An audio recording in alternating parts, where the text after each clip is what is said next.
घर की इस दिशा में भूलकर भी ना करें टीवी रखने की गलती। खींची चली आती है परेशानियाँ। वास्तुशास्त्र का महत्व हमारे जीवन में काफ़ी ज़्यादा बताया गया है। जब आप वास्तुशास्त्र में बताए गए नियमों का पालन सही तरीके से करते हैं तो ऐसे में इसके जो परिणाम होते हैं वे बेहद ही शुभ और समृद्ध होते हैं। वहीं जब इन नियमों को नज़रअंदाज किया जाता है तो इसके परिणाम भी नकारात्मक हो सकते हैं। हमारे इसी वास्तुशास्त्र में घर पर टीवी रखने को लेकर भी कई नियम बताए गए हैं। कहा जाता है जब आप इन नियमों का पालन करते हैं तो आपको एक सुखी और समृद्ध जीवन जीने का मौका मिलता है। वहीं जब इन नियमों को आप नज़रअंदाज करते हैं तो आप पर कई तरह की मुसीबतें भी आ सकती हैं। आज इस आर्टिकल में हम आपको बताने वाले हैं कि आखिर आपको घर में किस दिशा में टीवी रखनी चाहिए और किस दिशा में टीवी रखने से बचना चाहिए। चलिए इसके बारे में विस्तार से जानते हैं। कौन सी दिशा है टीवी रखने के लिए सही। अगर आप एक स्टूडेंट या फिर प्रोफेशनल हैं तो आपके तब देखने के लिए पूर्व दिशा को सबसे ज़्यादा सही बताया गया है। जब आप इस दिशा में टीवी देखते हैं तो आपके जीवन में हमेशा ही पॉजिटिव एनर्जी बनी हुई रहती है।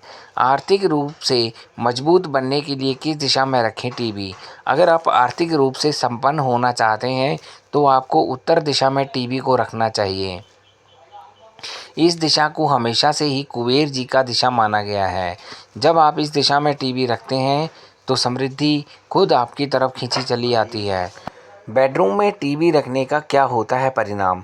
वास्तुशास्त्र के अनुसार अगर आप अपने बेडरूम में टीवी रखते हैं तो इससे कोई बड़ी हानि नहीं होती है। आपको सिर्फ एक सही दिशा का चुनाव करना होगा।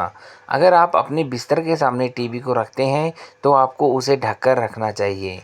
जब आप ऐसा करते हैं तो टीवी के स्क्रीन में आपको अपनी परछाई नहीं दिखती है। आपको इस बात का भी ख्याल रखना है कि आप टीवी ज़्यादा देर ना देखें। ऐसा करना आपकी सेहत के लिए काफ़ी हानिकारक हो सकता है। दोस्तों वीडियो इन्फॉर्मेटिव है, बिना स्किप किए बने रहना अंत तक मेरे साथ। इस दिशा में भूलकर भी ना रखें टीवी। आपको भूलकर भी अपने घर में टीवी को दक्षिण दिशा में नहीं रखना चाहिए।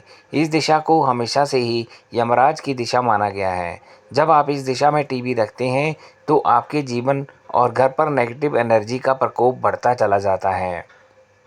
इसके अलावा जब आप इस दिशा में टीवी रखते हैं तो परिवार के सदस्यों में भी आपसी समस्याएं बढ़ी चली जाती हैं। दोस्तों उम्मीद करता हूँ दी गई जानकारी आपको पसंद आएगी। धन्यवाद फ्रेंड्स।